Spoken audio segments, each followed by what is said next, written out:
Okay, anyways. So yeah, we're at the next day on from that where Tucker is scheduled to go get some more medical evaluations done by the dear doctor. And on that note, Dear doctor. now we can start. Tucker.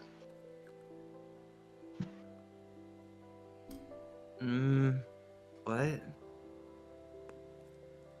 My eyes go wide as I see Marruk leering above me, and my mind instantly goes back to what happened before I laid down. Why is he staring? Does he know? Wait, did he say something? Sorry, did you say something? Yeah, I did. I said, get up! Huh? Is it dinner time already? Dinner? What are you on about? It's the 9th mark. Wasn't it like noon? What happened? Tucker, when I got back last night, you were out cold. If you want dinner, there's leftovers that you can have before heading out. Leftovers? Did you eat my dinner, Marruk? Bad dog! He totally did! Good dog. But I He's a slept ver- for the whole night. Shit. Probably for the best, though. And wait, what did you mean by heading out? Shit. You got those exams with Doc, right? Uh-huh. Alright, just give me a minute. Nah, hold up. You're okay. I was just getting you up to let you know I'm headed out. I don't think Doc's gonna be I don't think Doc's gonna be ready for you for another mark or two. So, get cleaned up and then head over. Okay, that...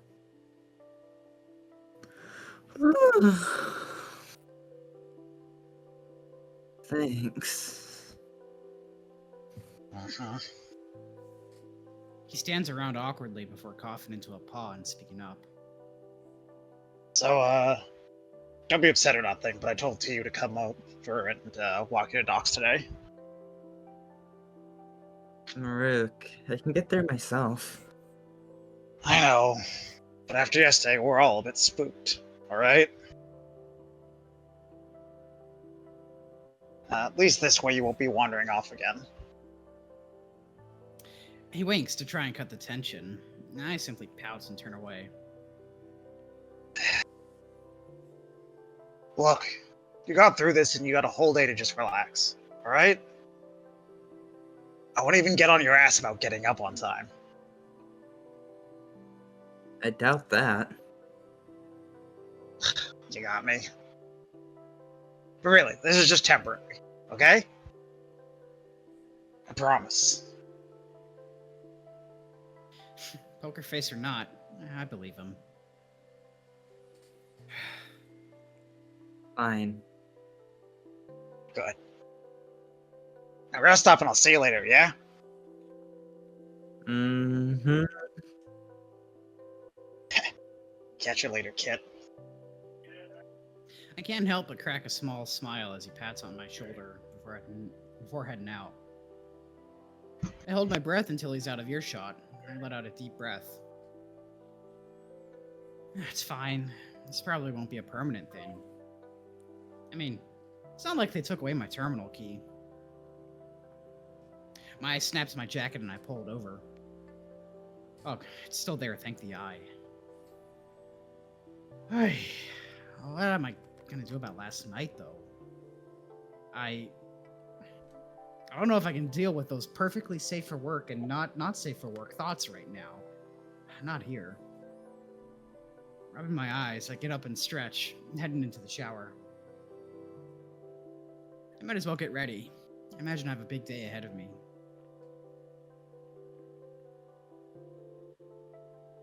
Morning goes by pretty quickly after that. I double check all my things and making sure to hide my I double check all my things, making sure to hide my tooth somewhere safe and check if my monitor still works. While chewing on some leftovers, though, I hear a bustle outside. I guess this is it. It might be nice to see Tiu again, at least. I'm glad he assigned her to me and not. Whatever his name was. Someone bangs on the door and I can only assume who it is. I quickly get up, making sure one last time I have everything before heading to greet her.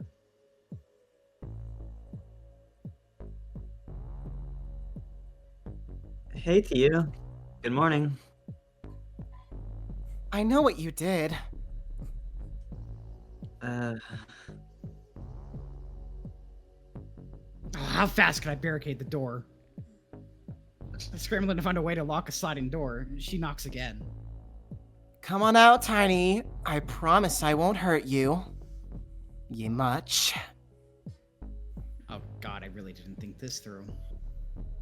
There's definitely no other way to get out of here, right?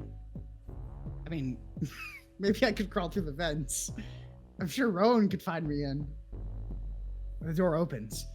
It seems like I failed step one of barricading myself in. Struck like a deer in the headlights. I can't do much as she walks in. Her arms are crossed and she's nervously tapping her foot. While scratching the back of her head, she remarks, I really thought this place would be nicer, you know?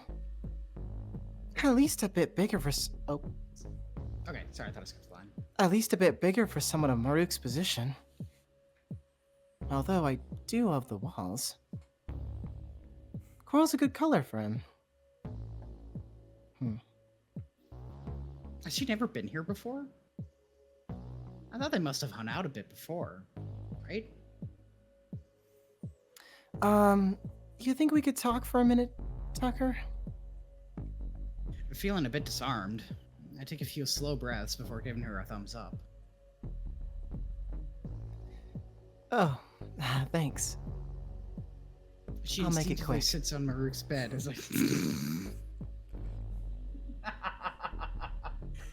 Jesus. She instinctively sits on Marruk's bed as I tentatively take a seat on my own. She huffs as she notices how messy it is, and then she doesn't comment on it. So, heard you had a bit of a day yesterday, huh? So something like that. I reply, being sure to add a thumbs up. She leans back, strumming her fingers against the unmade mattress. Figured. Marruk wouldn't tell us about it. Barely talked at all, really. Not that he has to. He's the boss. I feel lucky on days when I can just see him, you know? Did you know he never assigns himself a partner? For almost 4 cycles now, he's just worked alone. I think that's weird. You think that's weird? Still nervous, I instinctively give another thumbs up. I don't know. Just something to think about. I ain't gonna hurt you, Tiny. I know well enough that this wasn't all your fault. Marruk'd be in a way worse state if it was. But still, sometimes I just don't know what to do, you know? Her mask falls, and behind it all, I can see she's tired too. Maybe not as much. Maybe it's different, but it's there. Her silver eyes reflect like glass in the dark room, eerily cutting through the haze as light bounces off the iris. And what's with you then? You couldn't tell me about it? Didn't we talk about communicating about this? I slip my phone out of my pocket and toss it over to her. Never mind. Sorry I asked. I'll give you a break on that one, Tiny. Thanks. I say as she tosses it back to me. Sitting in the dim room doesn't leave much in the way of being able to read her face. Not that that's helped me before. Still, besides the eerie pearl glow of her eyes, it's hard to read her at all. Hmm. Did you at least kiss and make up? I roll my eyes and snort, texting out a short reply.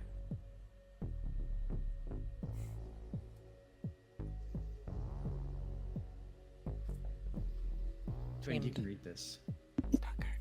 Something like that. Good.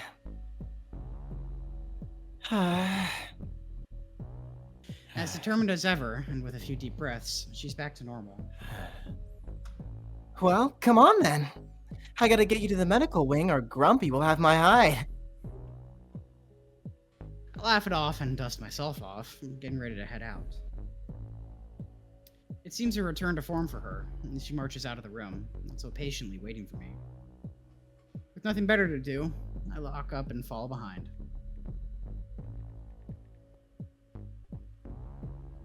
She seems better already, like she's completely moved past whatever animosity might have been brewing up this morning. By the eye, am I thankful for that. I don't think I could manage being stared down by that moon-eyed monster again. I should count my blessings that she forgave me. Or at least is willing to forgive me. I know Marruk is still upset at me, and maybe that's enough. Maybe she can tell somehow. I'd hate for her to hate me too. But I think her breaking my legs might be worse. I have to trust that she doesn't, and that Marruk doesn't either. I'll do what I can to make it up for both of them, even if that means more patrols. And gym marks. And speaking of patrols, it seems like she's right back into it, just talking about whatever's on her mind. So, I'm guessing that this quick trip to the medical wing ain't all for fun, huh? I can't even begin to imagine what your alien biology is like. But you seem alright enough. You get hurt, Tiny? Someone hurt you? Who do I need to subdue? I'd pay top dollar to see her try and fight that damn mascot. Unfortunately, I don't think even she's strong enough to tackle a ghost. I wave her off, and she just chuckles. Wow. I ain't been over here in a while. Not since Marruk was all beat up and stuff. I wonder if I should get a checkup myself. Probably not today. I mean, I know he's lost an eye. I guess it never crossed my mind that he could have gotten it here. He did say it was on Soknos' pay, though. And so it makes sense? Wait, got it here. Then would Marrowyn have... No, that's too many assumptions to make right now. I'll just keep it in mind for later. Hey, Tiny, this is it, yeah? I nod as she gestures to the door to Doc's office. She reaches over and knocks a few times before stepping back. I can hear footsteps coming from the other side of the door as he approaches. Oh, there you are. I was almost getting worried. Thank you for bringing Tucker here over. By the star, he wasn't kidding about you, huh? What do they feed you where you're from?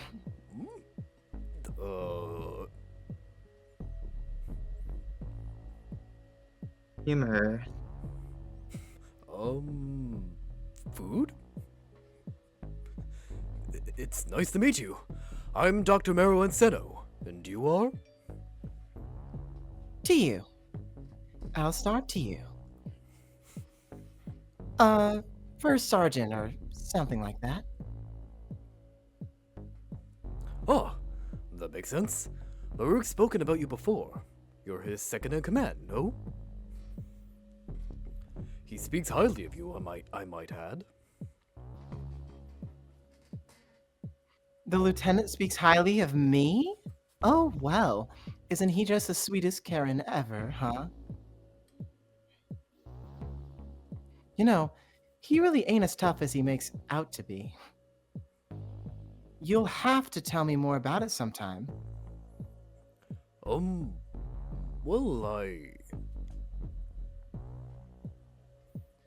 Oh, don't worry about it too much. I'm just teasing is all. Right. Well, thank you so much for your help today. I'll be sure to let Marruk know you did an excellent job. Doing my duty. Now you. If you ever need some help like this again, just shoot me a message, alright? I mean it. I will. Thank you. I say with a nod. She smiles before winking and heading off.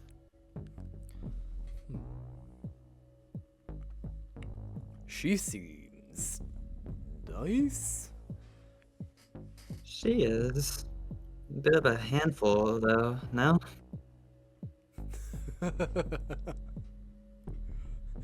Well, shall we?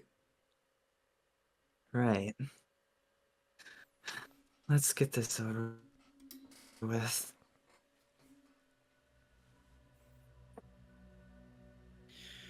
The room is cold and empty as Marrow walks me inside, leading me to his desk. He's already got a menagerie of tools set out. Alright, so I went over the professor's list with my assistant, and we've picked out what we believe to be truly important. There were some things on that list that, well, I'm not even quite sure how we'd test that on you. I'm sure he had your best interests in mind, but... Whew, it was very strange reading through that. Thanks, Marrowyn. Of course. What? Sorry, my brain, like, short-circuited. 1 second. Listen, I know Marrowyn's hot and all, but you gotta... True, I was just, like, so sucked into his beauty and his belly that I got distracted. Okay. Of course, Tucker. Well, even with the cuts I made, there's still a lot to get through. We should get started. Right. Yeah. Well, what's first? His muzzle twists into a frown as I feel like I already know. He lays out his paw, and I sigh and place my hand in it. The alcohol swab almost stings more than the needle. Alright. Hold still. Alsar, this is you. What do you think you're doing? I pop one eye open to turn and see the shortest parade yet. Oh, thank God. Was that Doc's assistant? Taking Tucker's blood. What do you mean? Yeah, and you suck at that? Ugh, give it to me. You have machines that still need to be calibrated. Let me do the remedial nonsense. Patyr, you really shouldn't... Ugh, give it to me, Senno. Come on, this is gonna take all day as is. He looks like he wants to disagree, but instead his mouth twists and contorts, leaving only empty words before sighing. Letting go of my arm and getting up from his stool, he walks over and hands him the device. Doc? Oh, I'm so sorry, Tucker. This is my assistant, Dr. Patyr. Ahem.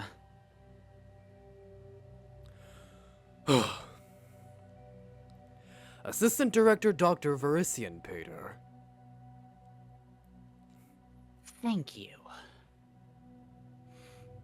He helps run everything around here, and he's more than qualified to help with these tests. Just as he's qualified to calibrate the machines. Sorry, Doc. I don't have quite the touch for it like you do. I don't even understand how you figured out how to set them up for alien biology anyways. Didn't you read the report? We went over most of it together. Yes, and I've reread it 3 times now. thoroughly. And I'd need to reread it about 10 more times if I could do it as fast as you can. Now let me handle this, and you can have him back when I'm done with him.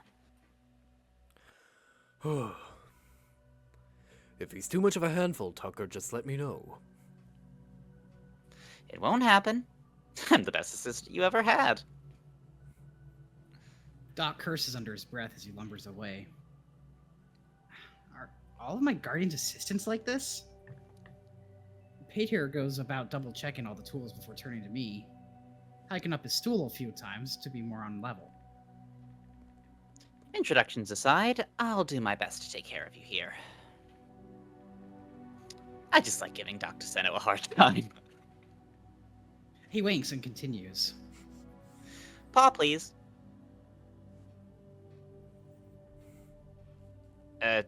Your hand. Whatever you'd call it. Don't be difficult. I know you can understand us. We have a long day to get through, and I don't want to waste it on the remedial shit. Still a bit nervous. I'd like to see if I can maybe call Doc back, but he's already neck deep in some wires across the room. And I think Patyr notices. Look, scary needles too much? We could do that later, okay? Is he serious? I guess that'd be okay. I give him a short nod and he seems to follow well enough. Figures you'd be afraid of the thing if Marrowyn is the one working on you. Huh? What? He's a fantastic doctor, but that doesn't mean he's great at everything. And quite frankly, he sucks at phlebotomy. I think his paws are too big for the damn thing, really. But don't worry so much. I'll take care of you. Something slower, yeah? Let's start with your blood pressure, and maybe I can introduce myself, okay? How's that sound? I nod. Great. I still need your arm, though. Laying out my arm for him, he gently applies a band to it, only for it to get tighter and tighter. Never in all my years in training did I think I'd be working on an alien. At least you don't have tentacles or something. I mean, I could. Have you checked? I'm sure whatever you just said was hilarious, but please don't move so much while I'm trying to check your vitals. Sorry. He laughs under his breath and continues the test. Anyways, titles aside, I feel like you should at least know some of my resume. I'm not simply Marrowyn's assistant. Although that is a role I take very seriously. I'm also head of the pathology and pharmacology departments. So I'm something of an accomplished doctor myself. It doesn't leave me much time to spare, though, so I'm usually bouncing between this lab and my own. Hold this, please. He hands me some device as he scans a nearby monitor. Seems good so far. It's a shame there wasn't more of you scurrying about. It's been really hard to tell if we're doing anything right. Oh, you know what I mean. Do you have any idea how hard it is to get a baseline for any of these numbers with just one test sample? It's basically impossible. You should thank the Void that Marrowyn's as much of a genius as he is, even if he's probably making it up as he goes.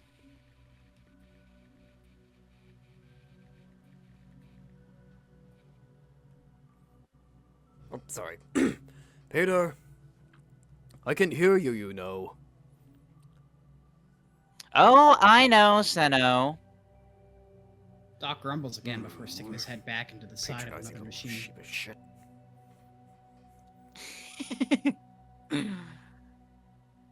Really, though, he's working himself ragged trying to make sure you'll be okay. And you will, so be thankful for that. I don't doubt him. Although, I kind of also figure that's normal for him. Still, it doesn't go unappreciated. Maybe I'll thank him for it later. All right, almost done here. Do you mind disrobing some?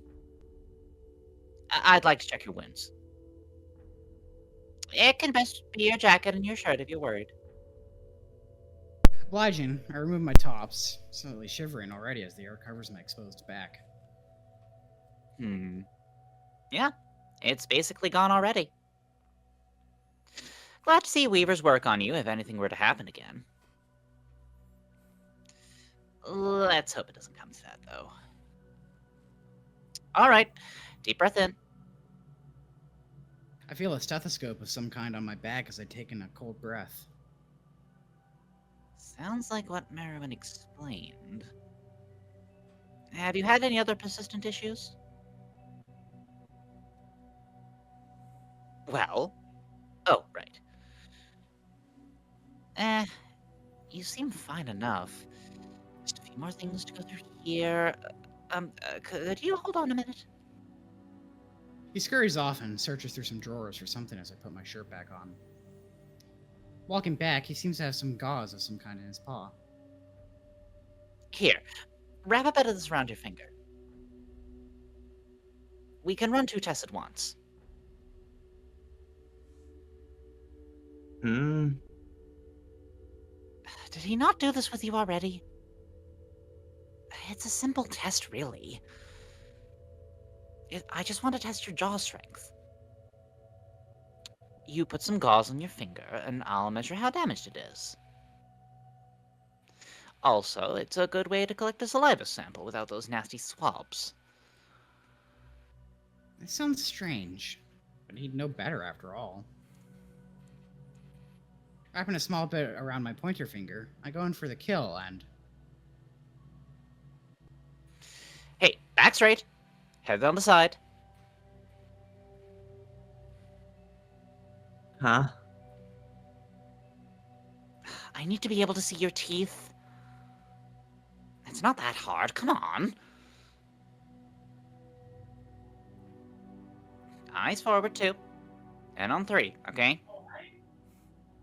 Still very confused, I nod along. Great. 1, 2, 3. And I bite down on my finger, enough to leave some marks in the gauze. With a gap, of course. Now, hand that over. We're almost done here. He snatches it from my hand before reviewing a nearby monitor. He's surprisingly diligent, but I guess I really shouldn't expect less from Marrowyn's assistant. I really didn't expect the attitude, though. Doc's never brought that up before. I guess he's used to it, but still. It seems like most of the assistants around here have some eclectic personality. What does that say about me? Yeah, maybe I'm overthinking things. Doctor, you almost done over there? Yes, just a few more minutes. If you're done, just entertain each other. I don't get paid to be a jester, Senno. I disagree. Patyr grumbles under his breath before pulling out his personal monitor.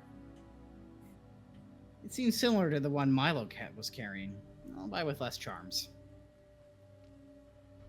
So, how do you like the station? Right. Yes or no questions. Are you enjoying yourself here? As much as you can, I suppose. I wanted to say no after yesterday, but he doesn't have to be drawn into that. I nod, and he seems to disarm a bit. Oh, that's good. Things can get busy up here, but it can be quite nice. Company's good, I hope? If you've met Marrowyn, though, I can't say things get much better. Most of the crane here prefer to stay to themselves. Not that I can blame them. I don't doubt half of them could converse with a wall. That's neither here nor there. Sorry. Now I'm just talking about my personal gripes. These kinds of things happen when you're forced to skip breakfast. He shouts. I told you when you had to be here. It's not my fault you didn't plan ahead. Yeah. It's a lot easier coming from you. I laugh as I hear Doc grumble under his breath for the second time today. I can't stand how little I see that man eat. But hey, more portions for me. I hope they're feeding you well, though. You seem a bit... skinny. I nod, rubbing my arm. They are feeding you, right? A bit nervous, I give a non-committal hand gesture. Senno! What are we feeding the alien? You can't go on break now, Patyr. I'm almost done. Not what I asked. Is it documented somewhere? It's in his personal file. You should have access. Oh man, I bet that's a mess of a document. Patyr rolls over to one of the monitors and starts typing away. And I can tell pretty quickly he's not happy with what he's seen. Is that it? Marrow, is there more? More? What do you mean more? Oh my fucking god, I just got the reference that Cryptic Public did there. Fucking Oliver Twist. You want more? I mean more! Ugh. 1 second, Tucker. He hops off his stool and quickly disappears behind the equipment, shrouding Marrowyn. Oh, hello there, Are you trying to starve him? His diet could barely feed a child! What? He's half our size. Maybe he's half your size, but he needs to be eating more. At least something with more nutrients. Fucking cutouts and salad? Senno! He could have soup too. I've been busy. Anyways, he's already had an allergic reaction to a few things, and we're lucky he came out of that with a minor case. We can't risk anything here. Letting him slowly starve isn't better. You're overreacting. I'm really not. If you want to put some time into it, please, be my guest. But I can't do much while managing this project for Soknos.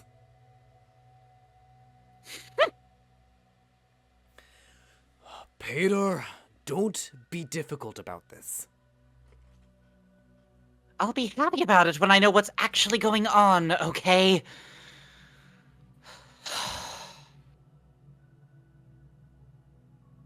Are you almost done here? Just about. Good. He comes back over and I can't help but find myself sitting awkwardly.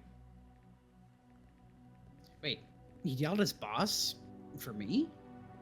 That's... kind of him. I get a feeling he just likes yelling at Doc, though.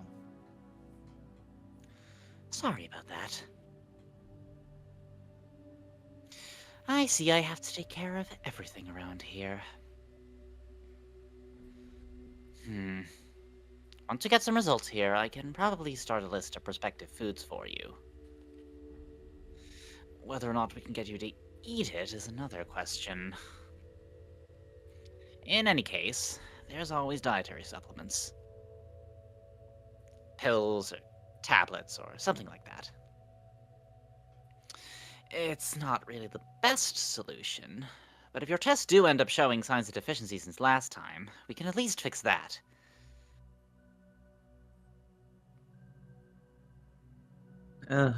Thank you, Patyr. Without true understanding, he still grins and finishes some write-ups on his monitor. Marrowyn finally comes back over as well, seemingly done on his end. Well, how was it? It was fine. He could have sat still more, but it was fine. Hmm.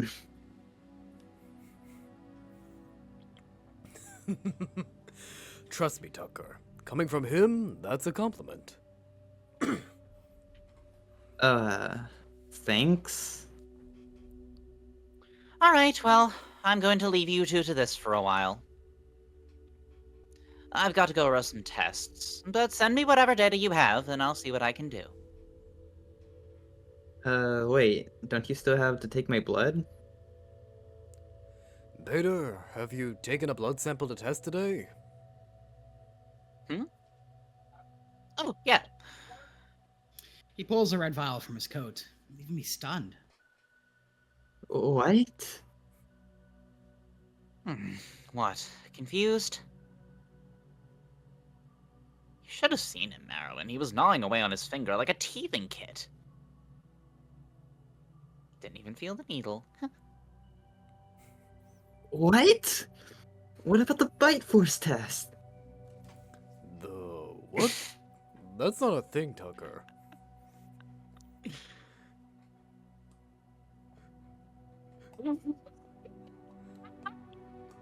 I can come through, Alistar. Let's like, One more time? sorry. I think your mic is peaking. Yeah, it's definitely peaking. It cannot be picked up. Settle down a bit. No. We're just gonna move on. We're just gonna move on. Damn it, I'm too gay. I'm too gay for the mic to pick up. The mic's homophobic. Yeah. This is almost worth waking up at the 6th mark for. Well, I'm going to run these samples. Call me if you need anything. Thank you, Doctor. I'll keep in touch. He takes one last look at my presumably dumbfounded face, scoffs, and heads for the nearest exit. He's kind of a jackass, you know? Oh, definitely. But he's also a fantastic doctor and a good friend.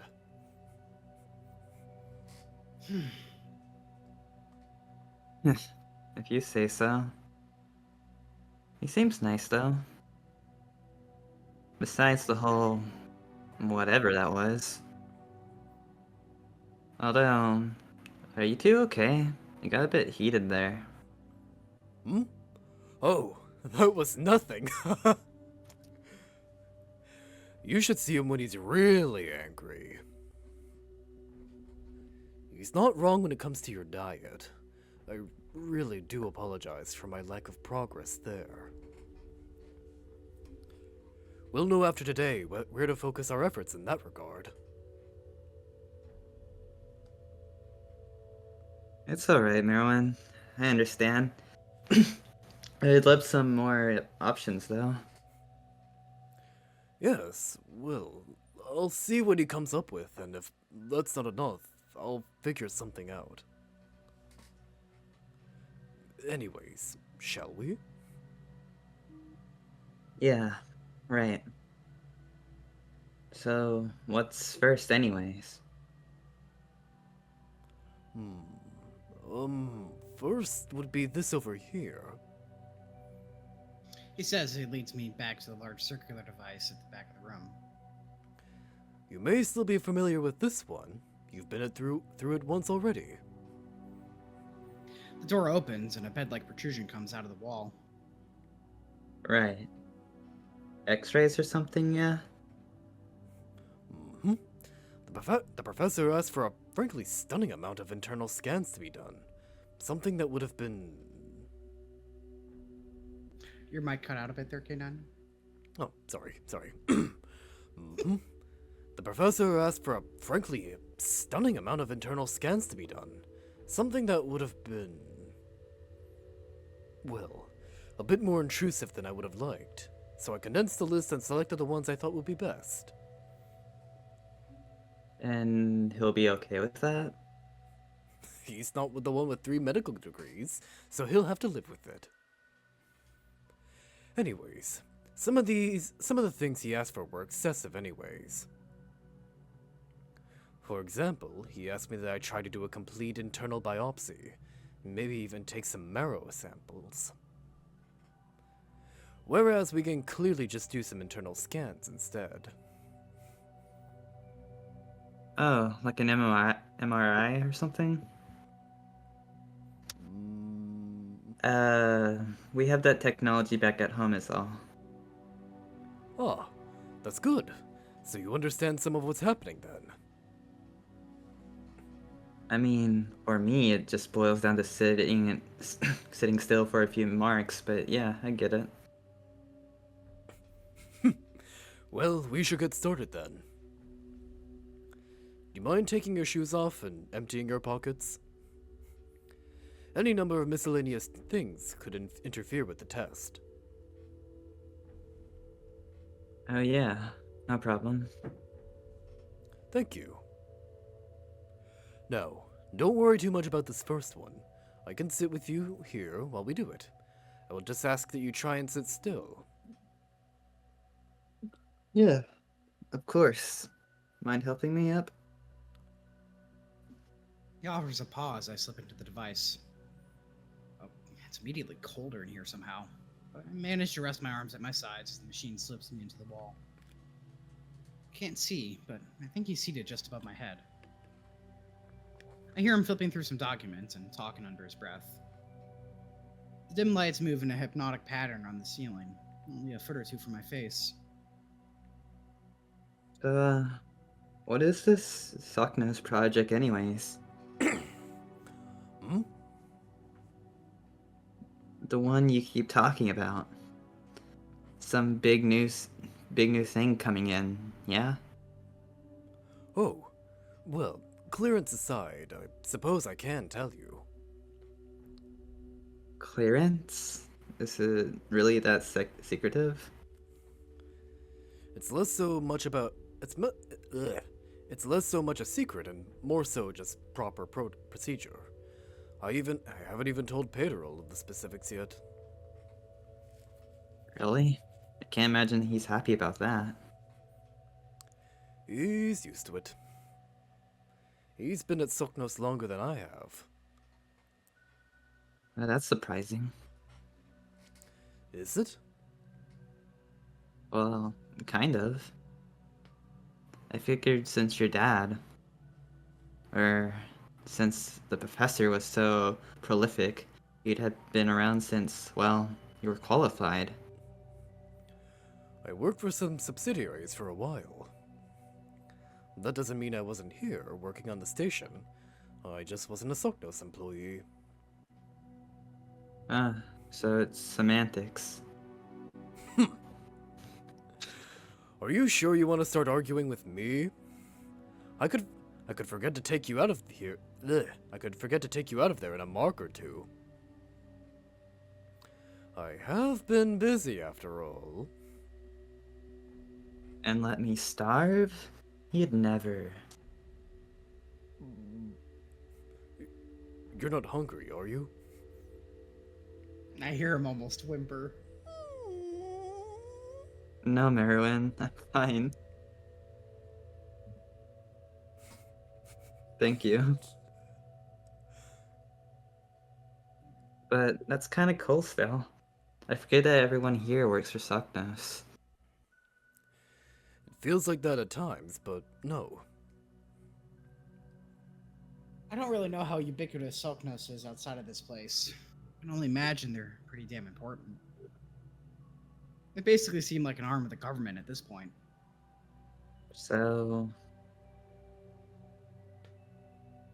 are you gonna tell me about it?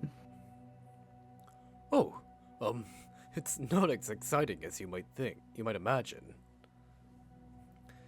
They're having us run trials on some new drug they've been working on.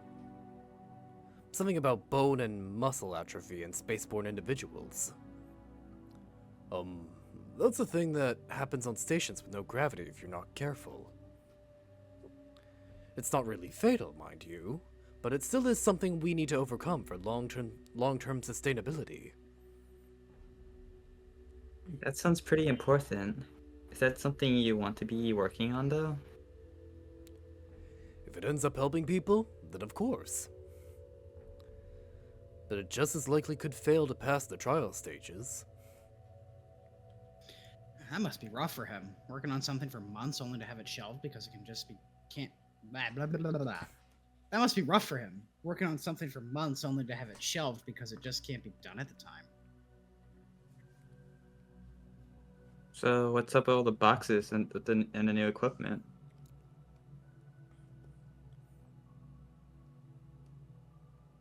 Seems like a lot just for some drug tiles. Honestly, I'm not sure myself. There's apparently still more waiting in the cargo hold as well. I do appreciate getting new tools every once in a while, but this does feel a bit excessive. Maybe they're just being cautious. Yes, that is a virtue they like to think they preach, isn't it? He continues reading as I feel myself getting drowsy, staring at the ceiling. I want to itch every single inch of my body at the same time, just waiting like this, and somehow he can tell. You're about halfway there, Tucker. Really? No. Are you doing alright, though? Yeah. Just a bit bored. I can imagine. Do you need anything?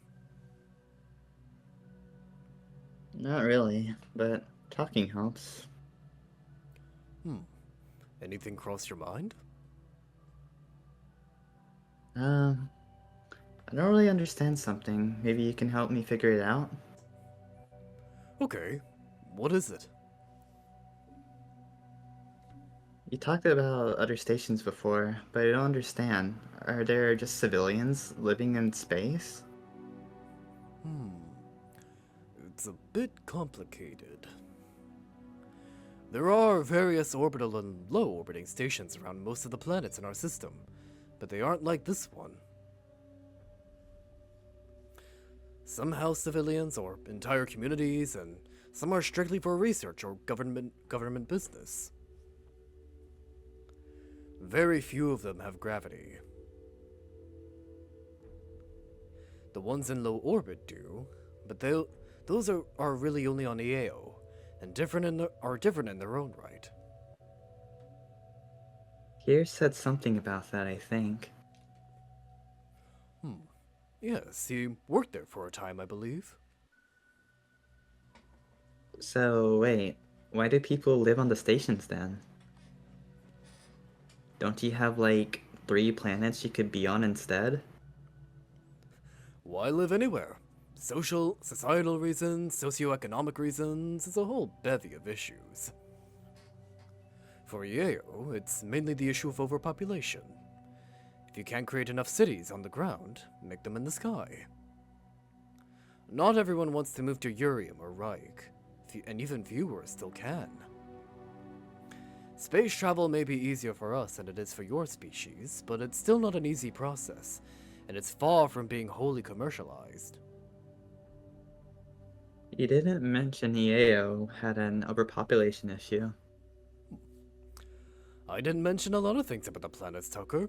We barely had time for a summary. Yes, the EAO has a population crisis for a few generations now. The new cities have helped, but they aren't a permanent solution. I had no idea. Perhaps I am explaining it poorly. It's not as awful as I believe you think it is. People thrive, society flourishes, just as it always has. Many of our best recruits are from EAO, including Patyr and myself. I thought you didn't know where you came from. Oh, well, the orphanage was on EAO, but wherever I came from the planet's... Wait, whether I came from the planet's surface or an fuck me. Whether I came from the planet's surface or an orbital matters little. It's not like they transported me from Urian just to get adopted. No, I guess not. All right, we're gonna take a quick break here. 5 minutes. Okay. I really that. fucking- the, I the, really the fucking up a exponential lot today. increase in. No, I just saw the exponential increase in word flubs. And I'm like, yeah, it's break time. People's mouths need to take a little relax, get some drinkies. flex the Hydration throat check. muscles. Hydration check. Okay, everybody ready? Hydrated. I'm not hydrated. 1 sec. Okay, I'm ready. Good. Why is every answer here raising even more questions? I feel like I'm in a FromSoft game. So there's a station like that on every planet? With the flame thing? Even the uninhabited ones? Most of them? I don't believe Tiram or Reclane have any. If there's one orbiting an uninhabitable planet, it's most likely a research station like this one. And they're mostly around AO, right? EO, though. I believe so. Urian and Reich don't have the same infrastructure to support building them, let alone the economy keep them running. It's time, ladies and gentlemen, for the Roads Yet Traveled Gundam episode. We've got all the recipes here. We've got overpopulation. Tucker, we've got people you living gotta in get in the space. Ava. That's the Or wrong Marruk- series, twin! Or Marruk will have to pilot it again. Wrong! We have to get into it, otherwise Rowan will pilot it. No. Okay. Anyways. As long as they don't need that much.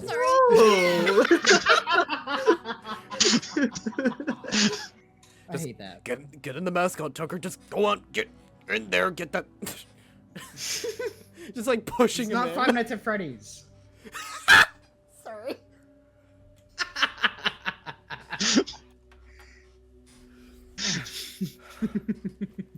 I wonder what Marruk could tell me about that.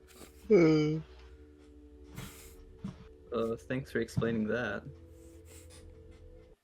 I will say though, it's definitely makes me want to visit Yeo at some point, if that ever becomes a possibility. Oh, I hadn't really thought about leaving the station for a while. And especially not going to an alien planet. I wonder if that'd even be possible. I doubt Marrowyn thinks about leaving the station too often either. That might be a while, Tucker. Yeah, I realize that. No worries. It's okay, really. Hmm. How much longer until I can stretch my legs, Doc? Marrow? The scan finished a few minutes ago. I just didn't want to cut you off while you were still talking. Please let me out. The machine slides out from the wall, and a paw helps me back to my feet. Get a few stretches in while he fiddles with a nearby display.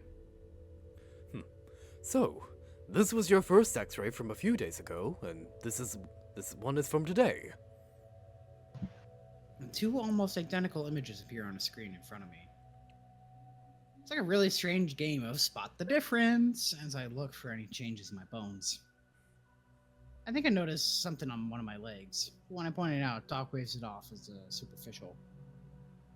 I keep trying until he finally raises a claw finger to a part of my right arm. Here.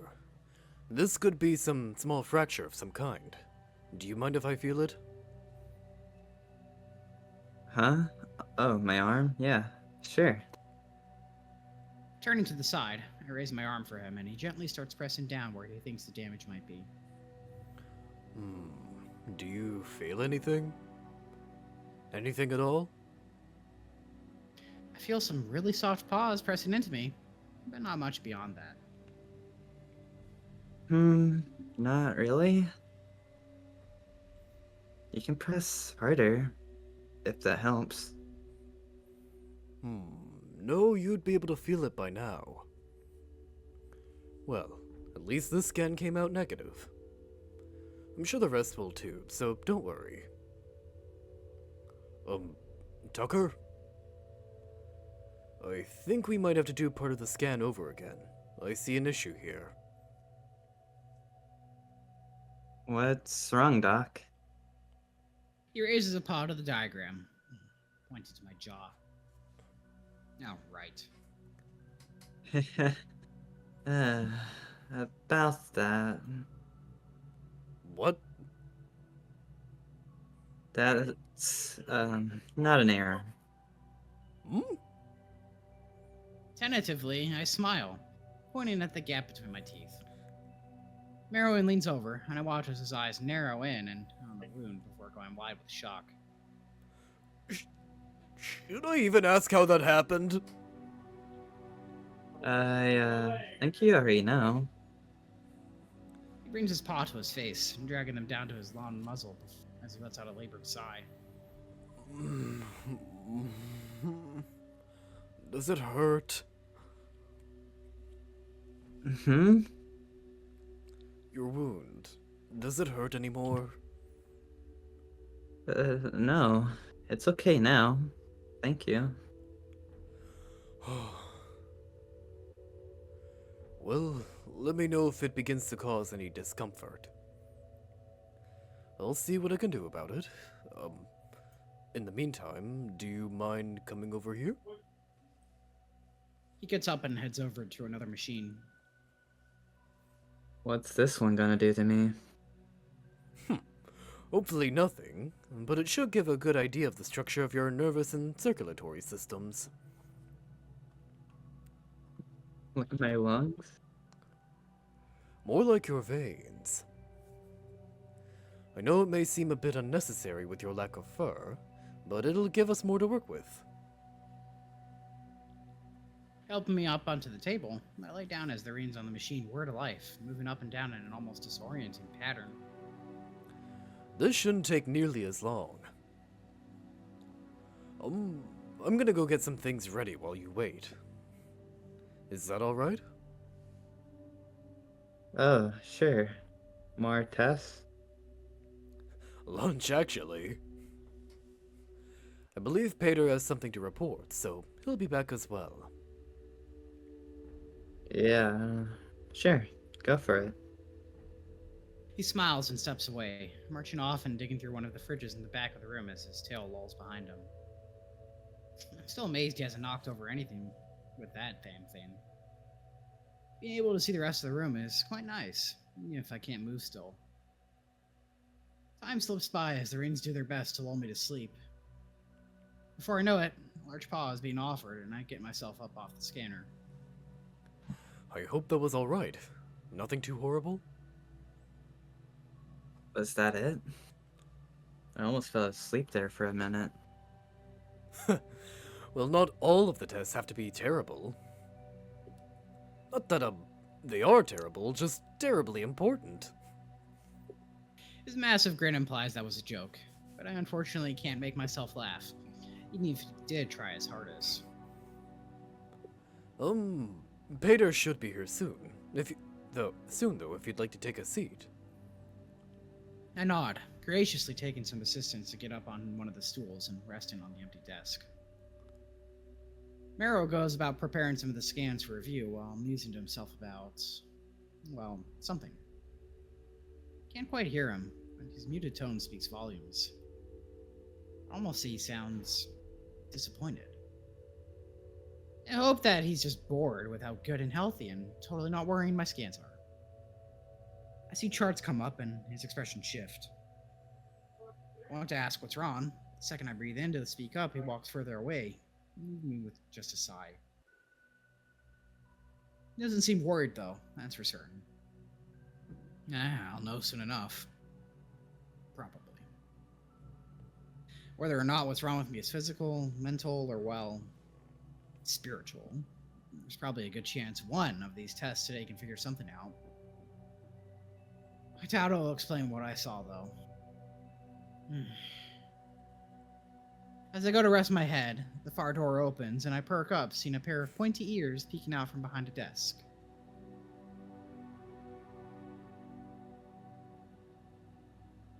Al. Steno, if you ever use me as a delivery boy again, I swear I will have your tail! Ah, Tucker, lunch is here. Patyr grumbles, but graciously puts the tray on the table for all of us before taking a seat across from me. Oh, you're still alive. That's good. Figured Marrowyn might have stepped on you by accident. Same could be said for you. Ha! Really, Patyr, he's right. You better watch where you stand. He rolls his eyes and starts taking food for himself, shoving something into his maw before continuing. Really? What? You don't seem too worried. You didn't send any worrying messages, at least. Everything was pretty good on my end. It's hard to say. I don't see any blockages or hemorrhaging in his venous systems. His x-rays turned out alright, and perhaps just a hairline fracture or two. But really, everything seemed fine. And? Well, I just... I don't really know what Tyr wanted. We've gone through his ridiculous demands, and I don't know what's wrong with him. Not that I'm saying there is something wrong, but after what you've described and what happened, I'm just not sure what to do. We still have to do the last scan after lunch, but I'm not holding out hope we'll find anything. Alright. And? We both turn to Patyr, who was halfway through chewing a dumpling of some kind. And? Oh. And? Usually doctors are happy when their patients' tests come back negative. Were his vitals good? Well, from what we understand, yes, but... And his lungs? All sounded good? From what I heard, yes, but I really must state that... And his blood work? Done by your fantastic assistant. It was fine. He's fine. Marrowyn, I know you're worried, but please, don't let it consume you. I've seen what this kind of work does to you, and I'd really prefer if you didn't sequester yourself away for another 2 weeks. I'd really like to have my boss back. Patyr, even if that were all true, Which it is. there still could be a million things wrong with him. How are you so calm about this? Hey, Tucker, humor me for a moment, alright? You just translate, don't interfere. What are you... No. Just listen. Alright. Tucker, tell me, what are your symptoms again? Memory loss, hallucinations, dizziness, and headaches. I look to Marrowyn. He looks surprisingly annoyed, as though this is blah, blah, blah, as though this kind of thing has played out before. Still, he translates for me. Oh, wow. So, let me get this right. The alien that has been displaced from his kind is suffering symptoms of anxiety and some severe traumatic stress disorders. He needs therapy, not a bone marrow biopsy. Patyr, that's not just it. Please don't. Don't what? Make your life easier? Marrowyn, I know how you are when Senno tells you to do things, alright? We've worked together long enough that I can understand that. You're grasping at tails here. What are you trying to find? Did he even tell you? You can't seriously expect to just keep running tests on the poor kid until you find something that you can fix. Void, he shouldn't even be here. He should be resting or enjoying some resort somewhere. I still can't believe Sokonos decided to put him to work of all things. He was bored in his room. We're just glad he's getting out.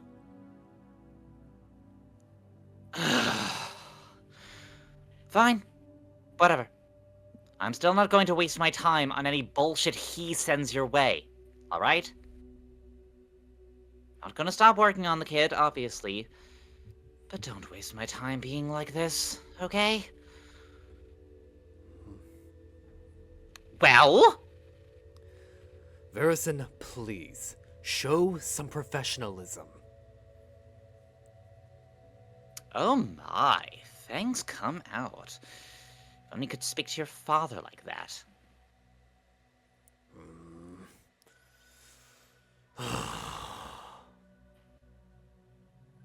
Marrowyn gets up and walks to the back of the lab, going over something on one of the monitors. I arch my back, turning around to watch him go. Before I make a decision, Patyr speaks up. Don't worry about him. He'll be fine in a few minutes. A mark at most. Sorry you had to see that, I guess. I'm not the biggest fan of the, interesting relationship my boss has with his boss. I've scrambled about taking care of a lot working with Sokonos, but never as much working under Marrow. I'm sure you've seen it. Like a grain of sand, just like that, he's gone. Off to Void knows where, doing something for his father. I understand that he's also his boss in a way, but still.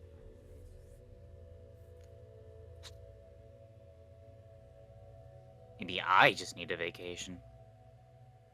He stares off, casually finishing his plate and tapping his claw against the desk. Seeing Marrowyn moping in the corner, though, I almost feel obliged to help, as I'm sure he'd do the same for me. I can practically hear Patyr roll his eyes as I get up and head over. The worst part, though, is I'm not sure he's wrong. I mean, about anything, really. It really could be crazy stress symptoms. It might not explain the weird shit that happened to my phone, nor how I got grabbed by that monster, but I don't know.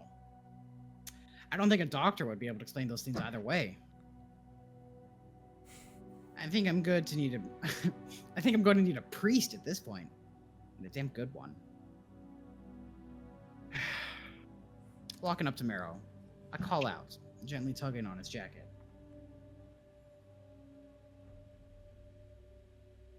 Hey, you alright?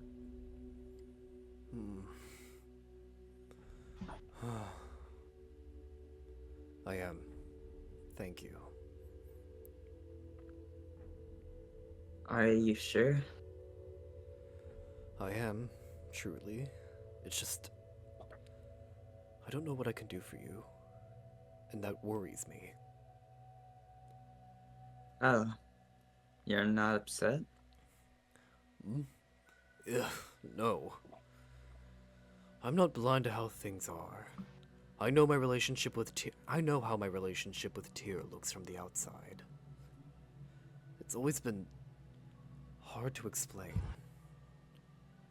Patyr just has his own way of putting things, and sometimes, well, even when he's right, he can be a bit pushy about it. Does he resent you? Me? Oh, void, no. At least I don't think so. Patyr, do you hate me? Yes! I'm pretty sure he's joking. But about my father? Well, I believe it's quite clear. What do you want to do then? I don't know. If you can stand to sit around for a bit longer today, I see no harm in performing some of the tests you requested. But I don't know, Tucker. It's been a long time since I haven't known what to do about something like this. And that worries me. I expected as much when we first met, but still. What do you want me to do? It's your life, and I know you're worried about this too. I am, really. But Patyr might be right. I don't know if this is the right direction for all of this. For now, I'd be happy to finish the test you prepared today. I'm sure it will help put your mind at ease too, at least a bit. It just might. Thank you, Tucker. We should really get back to our break now. I'd feel better if you ate something as well. Just, try to ignore him. Huh? I ask, but he doesn't respond. He ushers us back to the table, and I immediately see what he means. His lovely assistant has the most indignant smirk on his face. Marrowyn doesn't even face forwards, forcing me to bear the full brunt of it. It really is hard working for Sokonos sometimes. But it's even harder being right all the time. I truly don't know how you do it.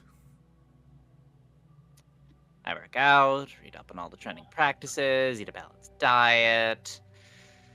I wouldn't call it balance, Verson. All I've ever heard you talking about is eating meat.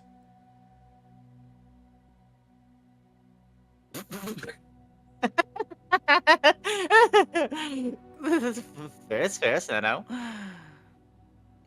Maybe I just need to try something a little heavier.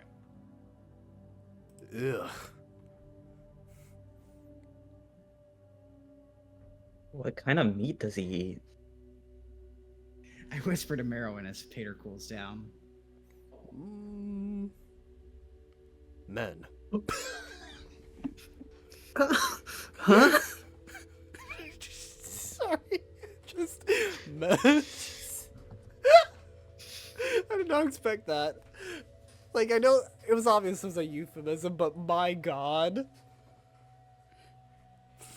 Okay.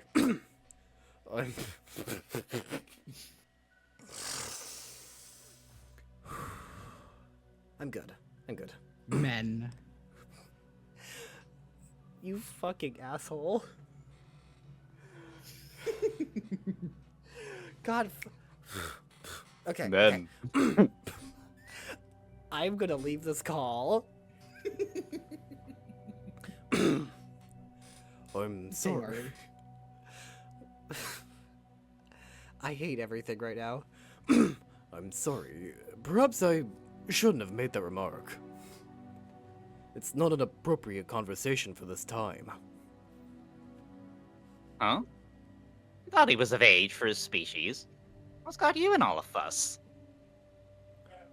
Well, sure, but we haven't spoken much on species dimorphism or sexual preferences compared to reproductive organs, and... He cuts himself off as he notices Patyr staring. I like men.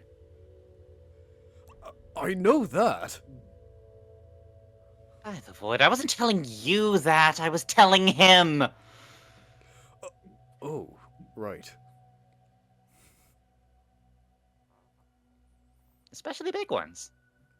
Based. Oh, Says it was I didn't realize that was sultry. sultry. Okay. Oh, goddamn. We'll let you redo it. I'll let you redo it. You get a redo. You get a redo. Okay, I'll start. Are you ready? Are you ready? Let's fucking I'll assume go. you're ready. Okay, let's fucking go. Especially big ones. He says in a sultry voice, punctuated by biting his lower lip. Stop it. Marrowyn replies in a flat tone. I can't say I've really thought about the preferences of the crew. I mean, even if a flood of memories comes washing over me from this morning, I have to cover my face to stifle a blush. Oh, see what you've done. Me? No, he's fine. Sorry, nothing. Okay, Twin, let's be real here. Marrowyn couldn't, like, find his way out of a paper bag, let alone navigate a situationship. I'm sorry. I'm too autistic for that. But that's the thing. He's got autistic riz. That... True. And he's big. And He he's is. man. And he's men. He is the big one. Sorry, just so quick to put in chat.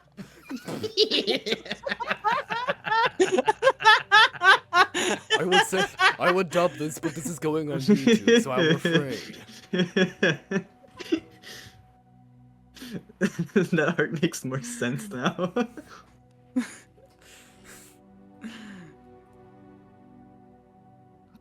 Nothing. I'm glad for him, really.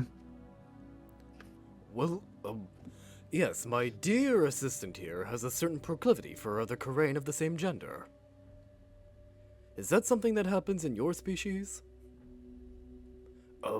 I should mention that this isn't specifically for the purpose of reproduction, although... Just because it hasn't worked yet doesn't mean I won't keep trying.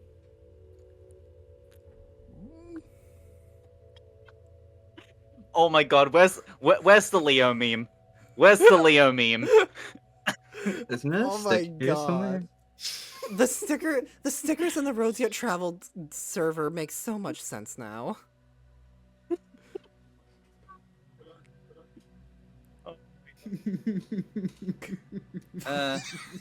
Oh far? no.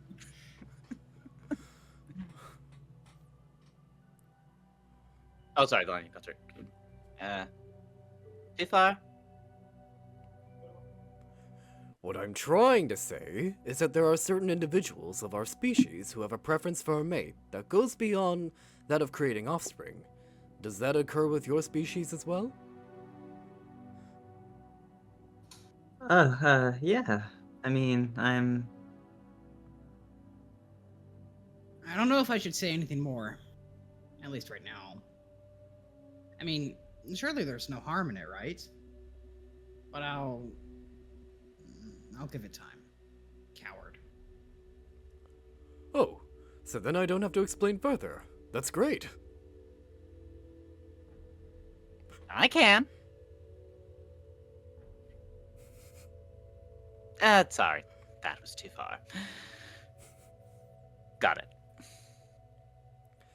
Anyways, now that that tangent's out of the way, Patyr, don't you have something to report? Back to business, I see. Alright, yeah, I do.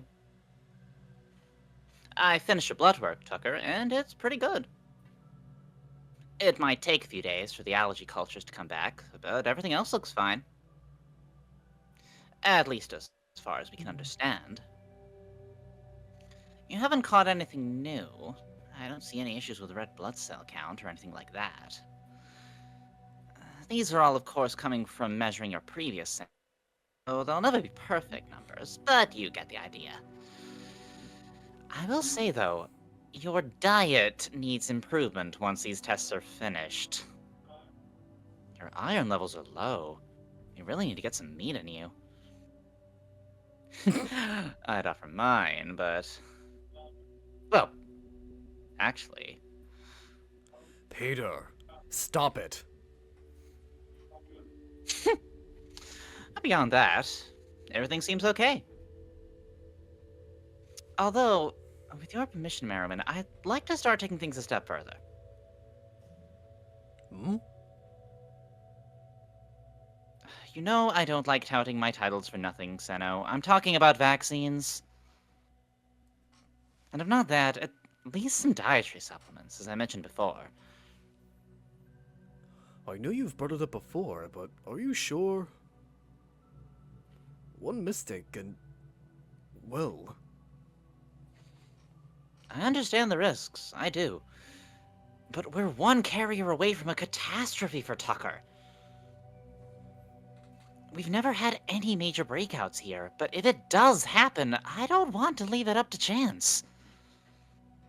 It'll only be worse if he gets sick and we can't do anything. I know. I'll approve a testing phase for now, but please, take your time with it. I know, I will. I've had some promising results from his previous samples, but it will take a while. It's never going to be completely safe. I'm sorry, Tucker. There's just no way to test something like this on just one person, but I really do think it's the only way. I know. Thank you, Patyr. I appreciate you looking into that. Is there anything else that came up? With his blood work? I don't think so.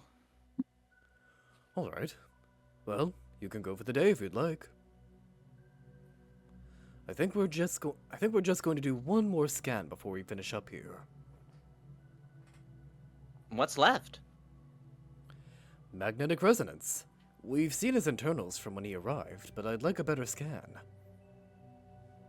And the machines? You can reset them yourself? Shouldn't take more than a mark.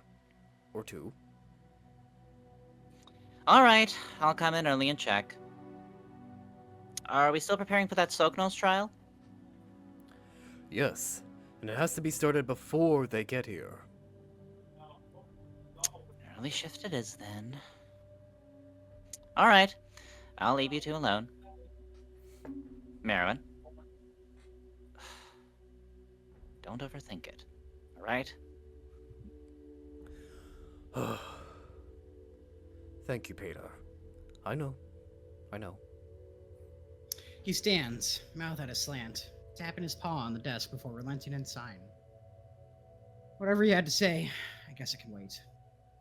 But in this case, maybe he's just tired of repeating himself.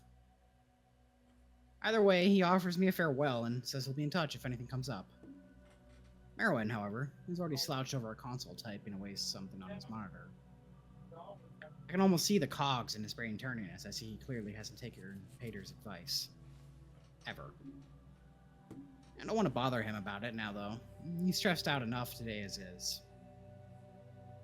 Finishing my own lunch, I watch him go about setting things up and going through some messages. He takes a seat on a stool, eyes sagging behind his glasses, as the light from his monitor does its best to hide his expression. It's barely the 20th mark and we're both exhausted. It's fine. I don't have to do much the next few days. And then whatever Selknos brings, I'm sure I'll be ready for it. Wonder if I should... Well, I'm not sure the captain takes walk-ins, but I could certainly try. Maybe she'd be interested in telling me what's going on, simply because I might amuse her. I get the feeling that's the only reason she does anything. Why else call people in at random times with cryptic messages? I don't think I even have her number, actually. Reaching into my pocket, out to me. Tucker, are you done eating? Would you mind coming over here? Yeah, sure. Everything alright? Oh, yes. Just here. Look at this. He points to a screen displaying one of the x-rays of my leg. There's a very small crack going down to the front of it. I wonder if that's where I hit my shin when I saw that flying Roomba thing. Ouch, yeah. Look at that. Think it's okay? Well, does it hurt to walk around? Not really. Then it's fine. He says in an almost banal tone. Wiping his brow, he sighs. I was just going over everything again while I had time. I'm just going to mark it down for later in case it gets worse. What? Marrowyn, didn't we just talk about this? Well, Yes. I know Patyr doesn't have a understanding of what's happening, not that I think anyone does, but I still think, Oh, sorry. Did I press? I still think he's right. Whatever's going on, it might not be something you can just fix. To not try. I'd never ask you to give up, but I think you need to at least think about it differently. He sighs and tries to turn away. Marrowyn, listen to me. I'm going to be okay, alright? If you can't find anything wrong with me, then you've done your best, right? It doesn't look like he wants to admit to anything right now, let alone concede to any fault. It's almost impossible to see anything behind his eyes at times. He's usually so energetic and warm, wearing his disarming smile. But now he's hunched over in a corner, fretting, and all I can think of is how I've been here before. I know. I'm sorry. Being stumped by something like this really just...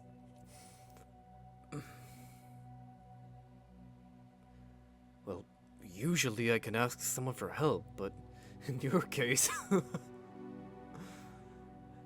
It's not easy being the only premier researcher on an alien biology.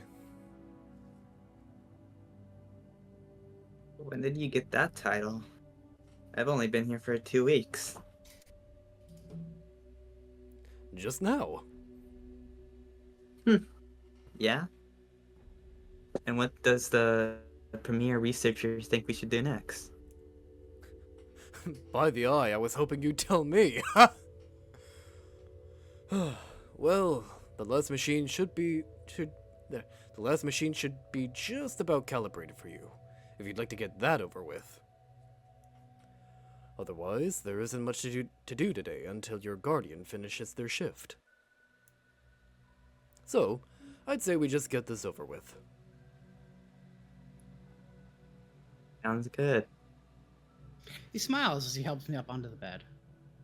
He steps back, and another dizzying array of machinery unfolds itself above me. Now, I know this might look intimidating, but you really won't feel a thing. That being said, it might take a while, so if you do happen to doze off, don't worry about it. Just try not to move too much. Alright. I hear a sharp beep as the array starts to twitch and flow above me, moving up and down my body in constant rhythm. Multiple small arms with various discs and lights all pointed down at me. I feel like if I were to ever be dissected, now would be the time. I'll be here if you need me. Just shout. I nod and he looks like he wants to interject, but he just scoffs and walks away. I shouldn't even nod? Huh. It's fine. You said this was the last one anyways. I just hope this helps, even though I know it probably won't. Feels like a mark has passed since I started laying here. I can barely tell if we've ever made any progress. Marrowyn had to step out briefly to help another one of his assistants, and he hasn't been back since. The array is still moving, so I assume I still shouldn't be. But I'll be damned if it isn't getting annoying. I'm having a hard time even staying awake. The lights dimmed about 10 minutes ago after Marrowyn left. It must be motion sensitive or something. I really don't want to sleep though. I'd hate to mess up the test and have to do it again. My eyes close. My thoughts vanish, and all I feel is the comfort of the light slowly dancing above me. At least I don't dream. I feel it in my bones. Something is calling to me. From my wrist to my spine. It's all the same. A certain numbness. It feels like an action, like a lapse in blood flow, causing my nerves to short circuit down to the last neuron. I should really stretch. All I need to do is reach out and... Tucker, please don't do that.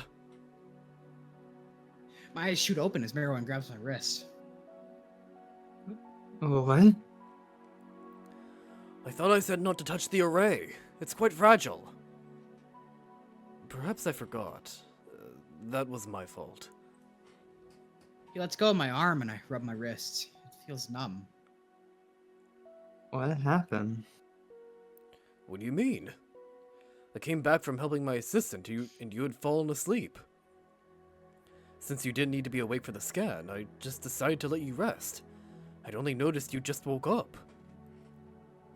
The test finished a few minutes ago, so that's good timing. Were you trying to get up? Sorry, you should have called me. You know I'd be happy to come and... Marrowyn. Marrowyn. I almost curse out as I sit up and kick my legs to the side. He looks more worried than upset as he comes to my side, probably picking up on my heartbeat, which has quickly risen. What is it, Tucker? I think I don't know. Sorry, I just... What happened? I don't know. Maybe it was nothing. I just... I'm sorry. I think I'm a bit jumpy. Turning away from my hands, I see the worry in his eyes refocus with determination. Sorry. I thought it was happening again. It might have been nothing. I was just trying to get up and I was reaching for something. It might have been that, I cannot say that word. And neither can I. Somnobulb. Oh, sorry, go ahead. Somnobulism. That thing you were talking about. Somnambulism. Sleepwalking. Oh, he was missaying it.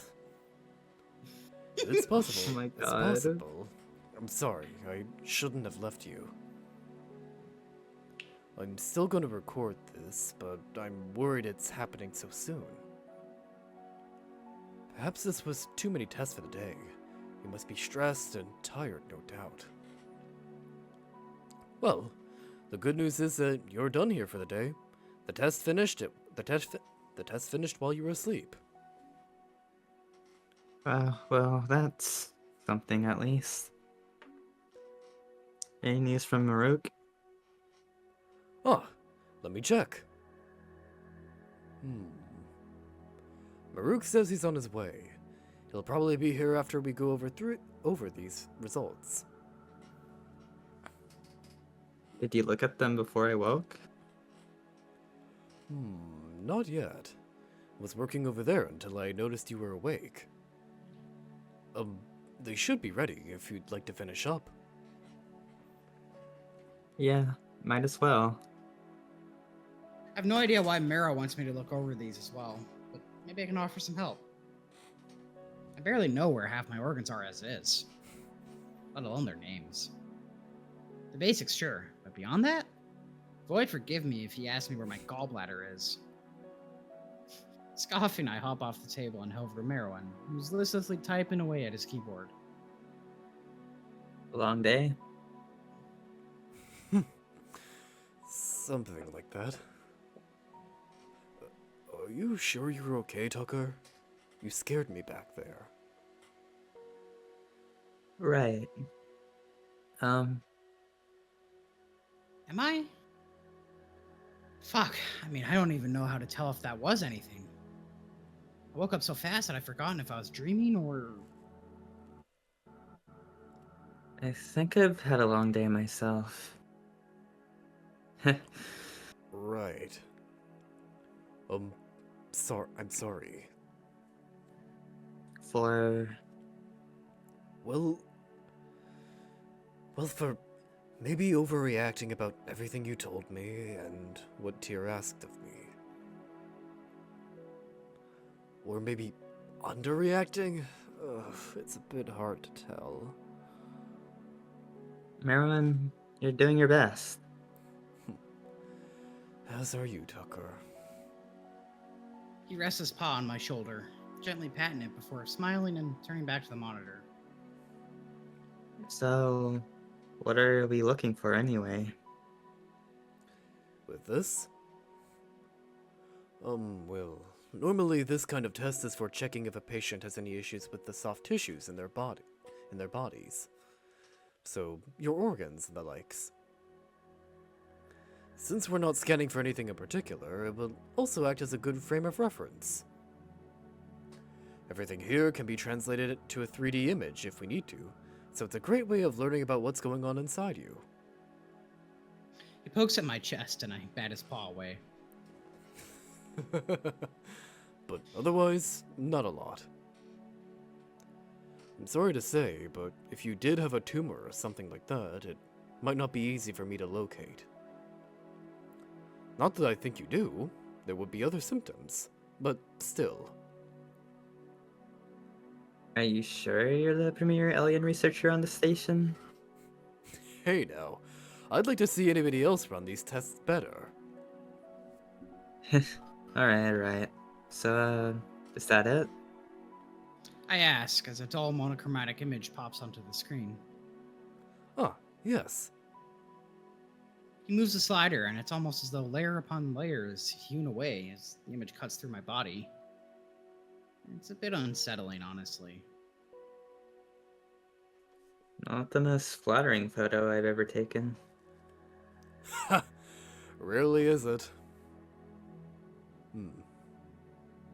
What is it?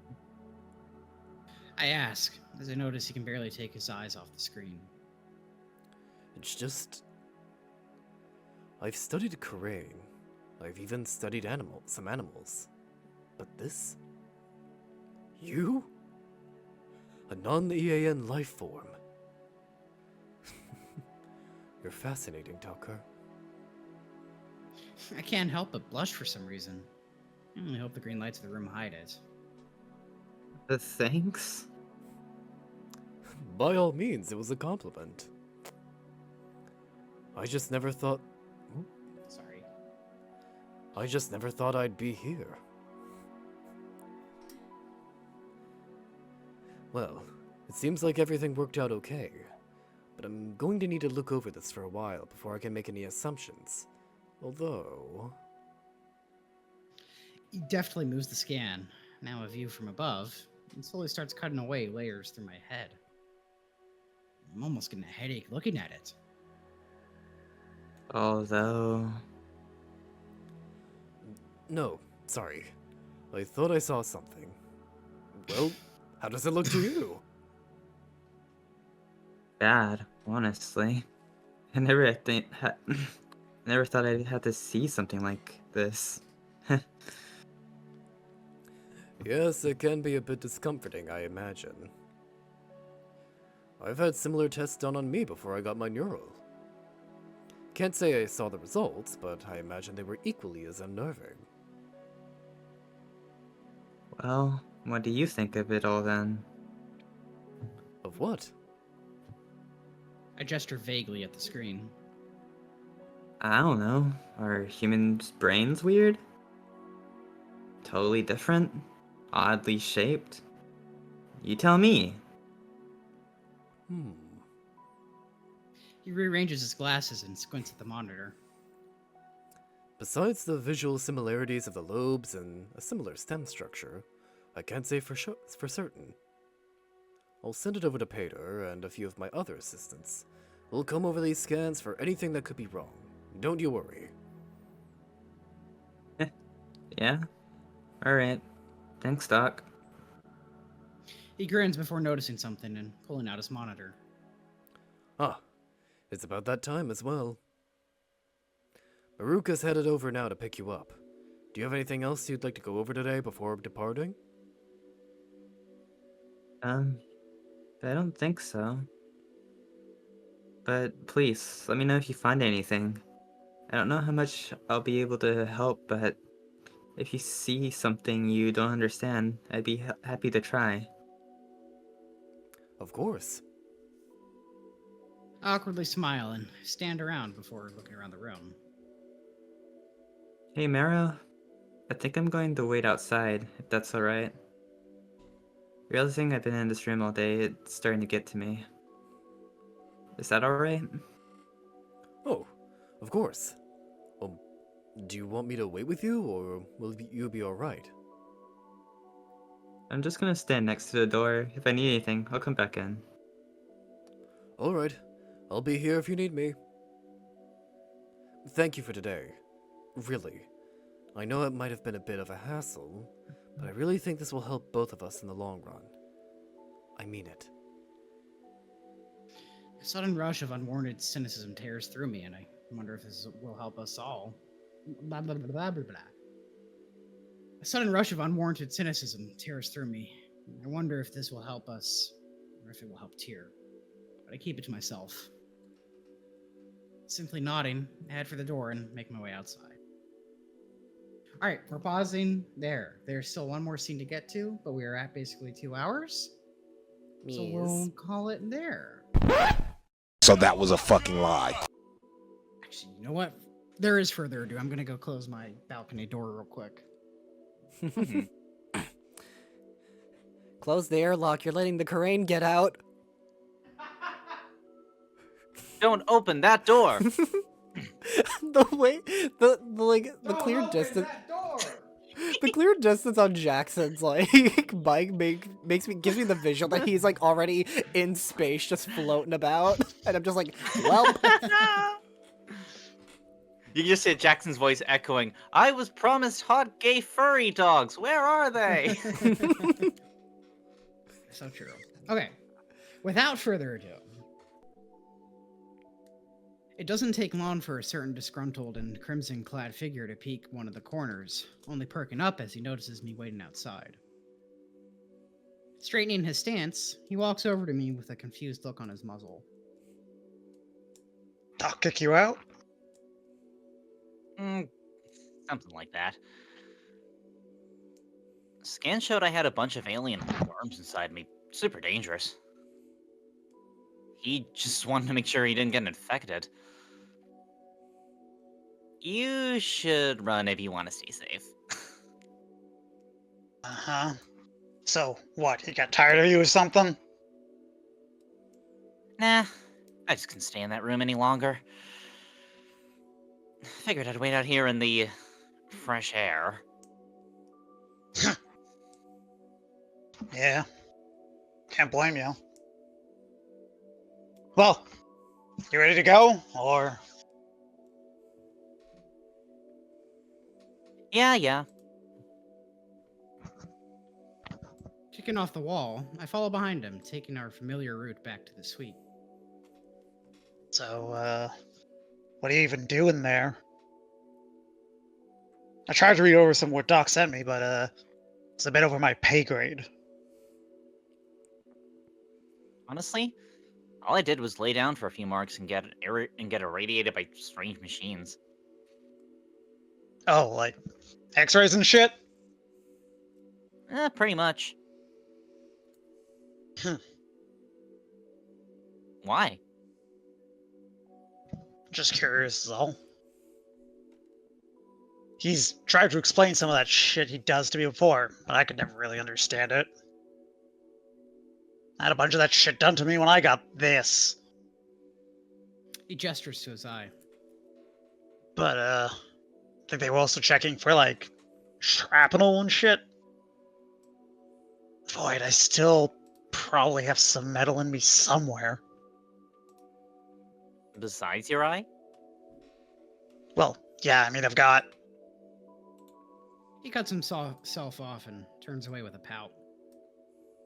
I try and lean out in front of him to see what he's doing, but he notices me and turns back. I mean, I've got a neural, ain't I? I thought those were, like, really tiny. Still metal. I guess. We walk a hallway or two before either of us speak up again.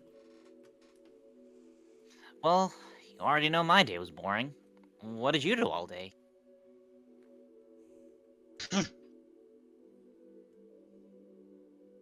I told you, soaking of shit. Still trying to get all that set up. I thought you couldn't do much until they arrived. Well, sure, try to tell that to the captain. I mean, you're right, but that's not how she sees it. So I had to double check all the schedules and security checkpoints. Same shit I'd do anyways, but now it's fun because there's extra pressure.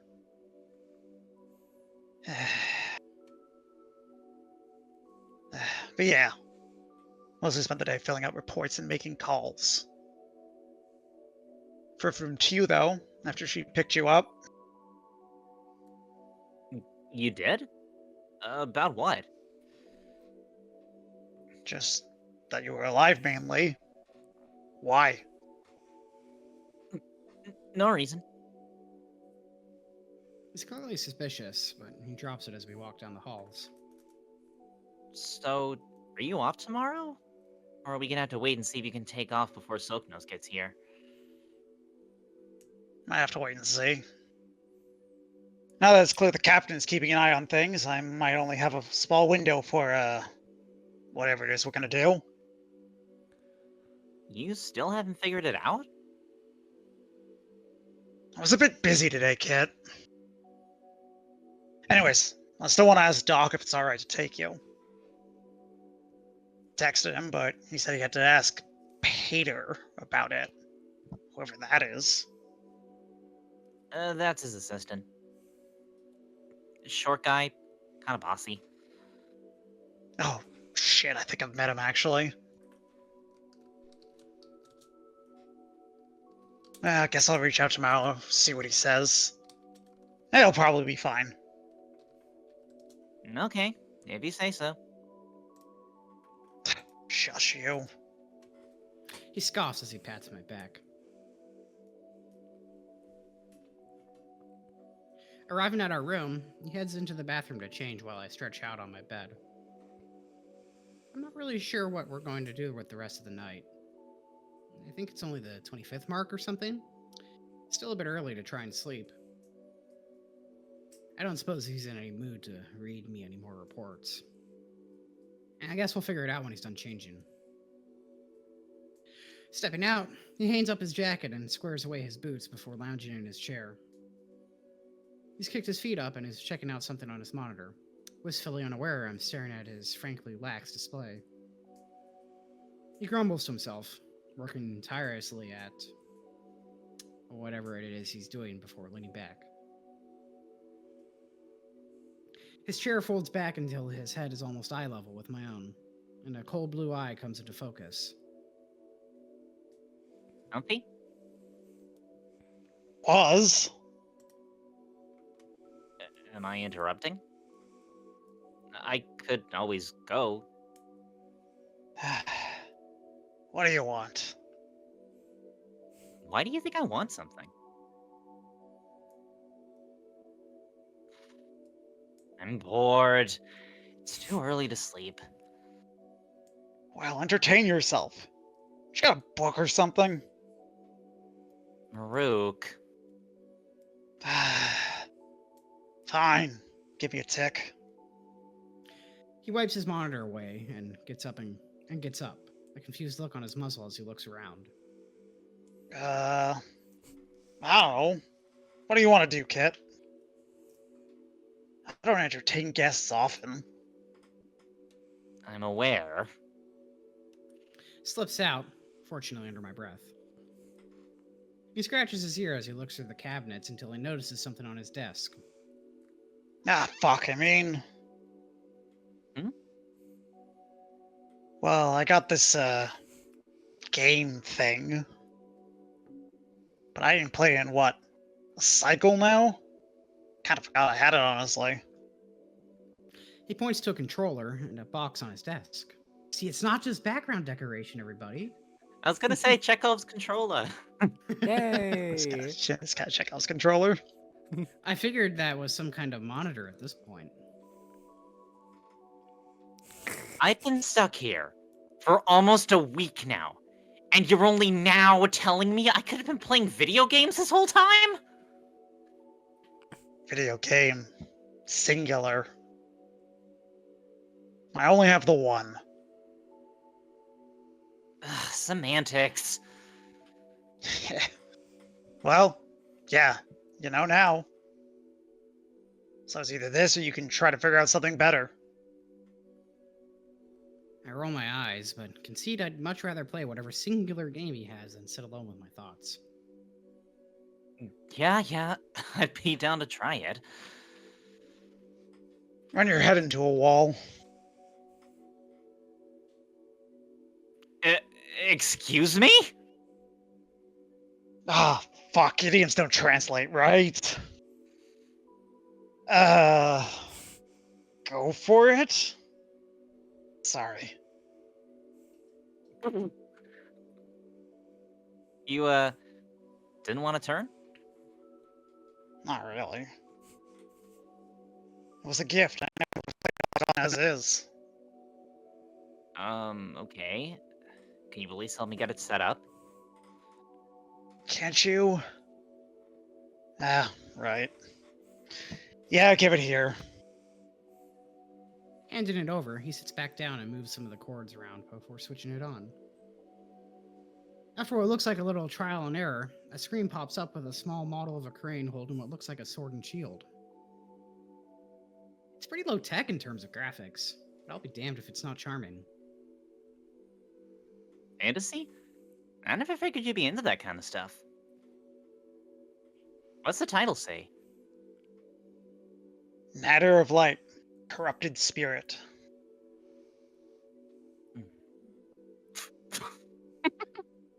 I said it was a gift, alright? Here. This button will get you started, and, I think this one attacks? I don't remember the controls. I'm sure you can figure it out. Wow, thanks. You sure you don't want to turn? Nah, I'm good, really. I'll be back here finishing up some reports. Try not to need me. Oh, I will. We'll see how long that lasts. Turning back to the game, though, I'm almost amazed this is some of the first crane media I'm consuming. And a game, no less. Booting it up, I can barely navigate the menus, but I think I find my way to a save slot of some kind. Seeing 2 slots taken, noting one with considerably more time logged, I managed to navigate my way to an empty one and create a new save. The game opens with a dramatic cutscene of a landscape ravaged by war with countless low-poly bodies. Unfortunately, it seems as though there's no spoken dialogue, and without being able to understand the subtitles, I miss a good amount of the plot. I think I'm some kind of devout knight, set out to cleanse some grand evil from the land. Maybe. Now that I can actually play the game, my character seems to be the same one as the one from the starting screen. As I jankily wobble about the starting area, I feel a bit self-conscious and slowly turn my head, only to lock eyes with Marruk. You sure you don't want to play, bud? It's distracting as all, the light and sounds and whatnot. I'll just watch or something. Okay? Fine by me. I don't really know what I'm doing anyways. I say as I fumble around with the controls. Marruk nudges toward the edge of his bed, and I move the chair back so we're side by side now. It's comforting in some way. So, tell me about Nadir and his corruption. You're not Nadir. Nadir's the land you're in. You're some unnamed soldier sent to stop the spread of corruption.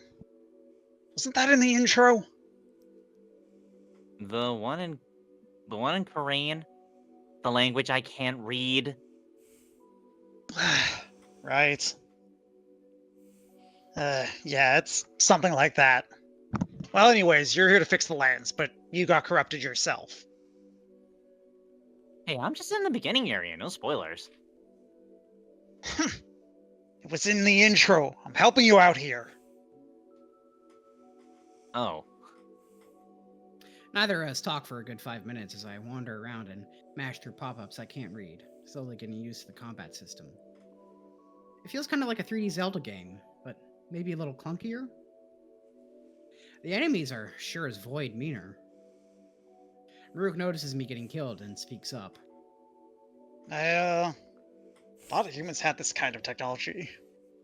You sure you know what you're doing? Hey, it's hard, alright? You ever beaten this before? Me? I don't think so. Sure, you're not much better then. Tough words from someone who's about to die again. No, I'm not. I say proudly, as an axe promptly clefts me in twain.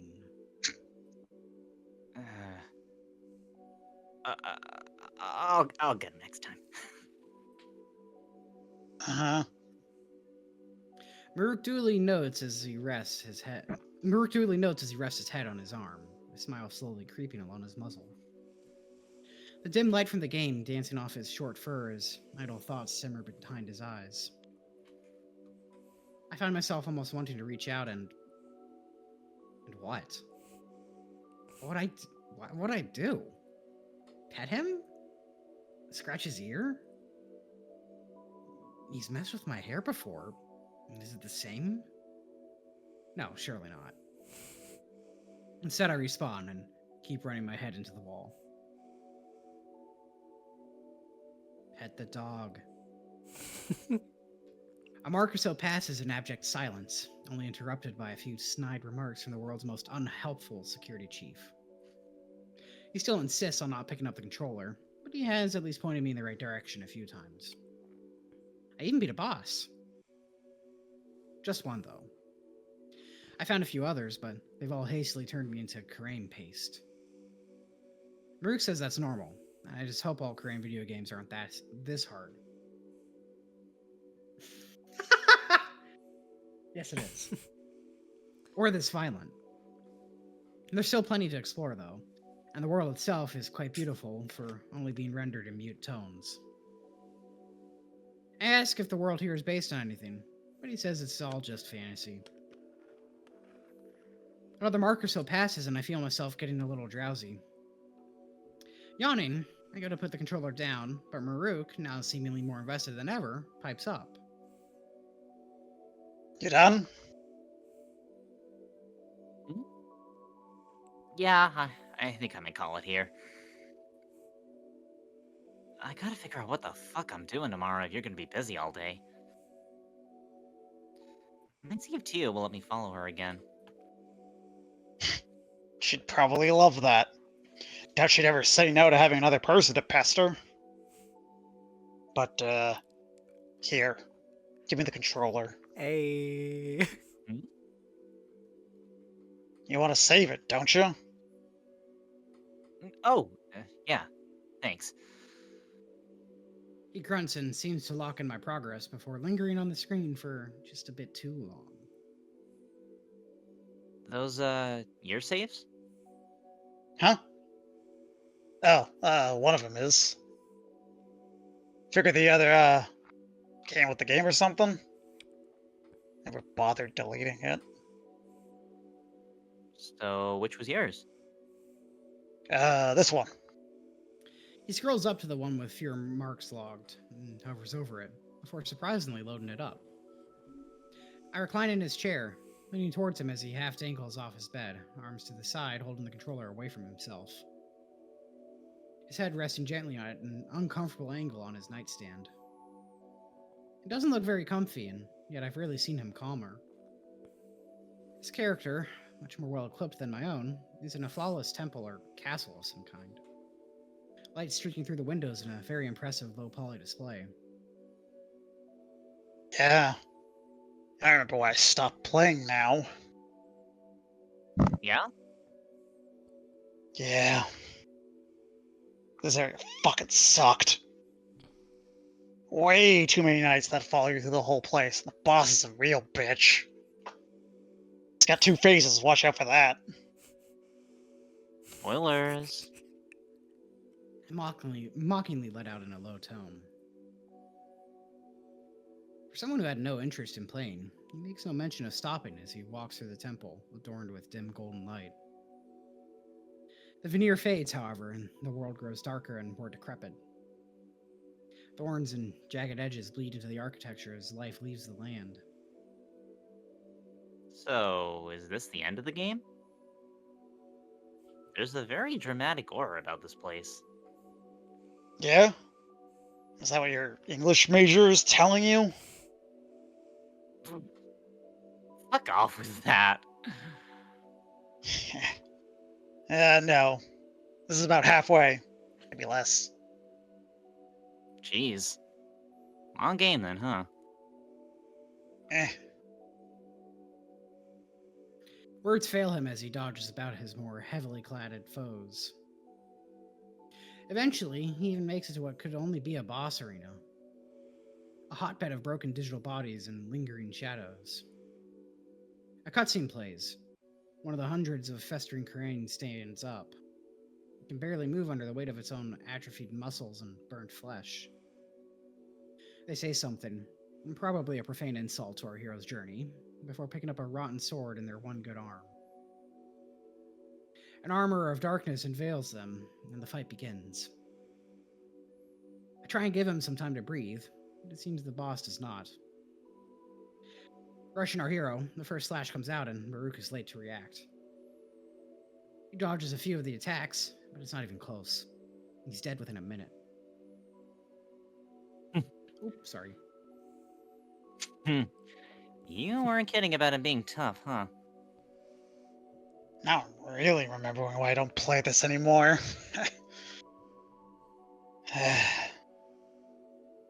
Yeah, it's alright. I never really need to know the ending anyways. Why is that? Not a happy story. Can't imagine the ending's any happier. It could be. Eh. Unimpressed, he revives and heads for the boss again. Again? Last time, alright? Gotta get up early enough as is. Hey, you're the one with the controller, not me. Is he enjoying this? Surely if he wasn't, he'd have put it down already.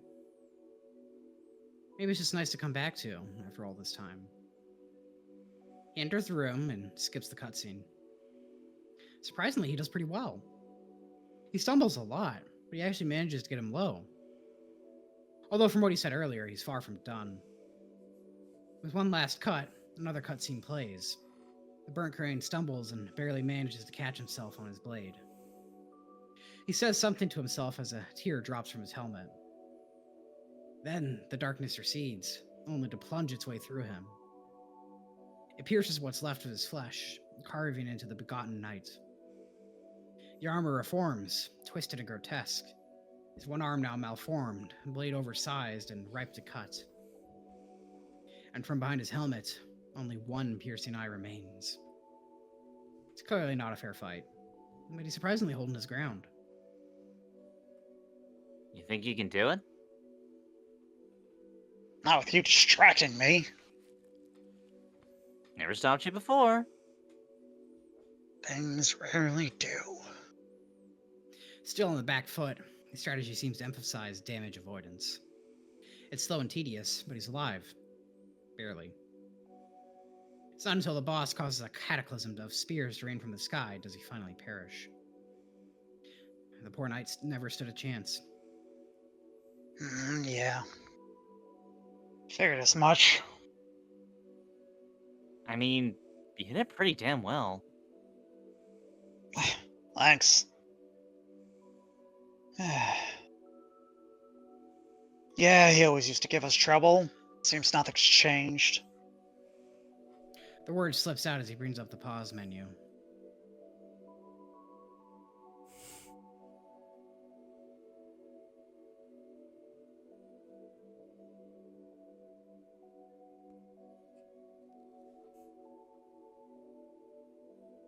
He closes the game. Well, thanks for that, Marruk. Maybe we can play some other time, yeah? Yeah. Maybe, Kit. I'm gonna go to bed now. Yeah? Yeah. He nods and slinks past me into the bathroom. Try as I might not to intrude, I hear the cabinet open. Like bones cracking, something is devoured and gone. I'll leave it at that and get into my bed. And close my eyes. And let stillness wash over me.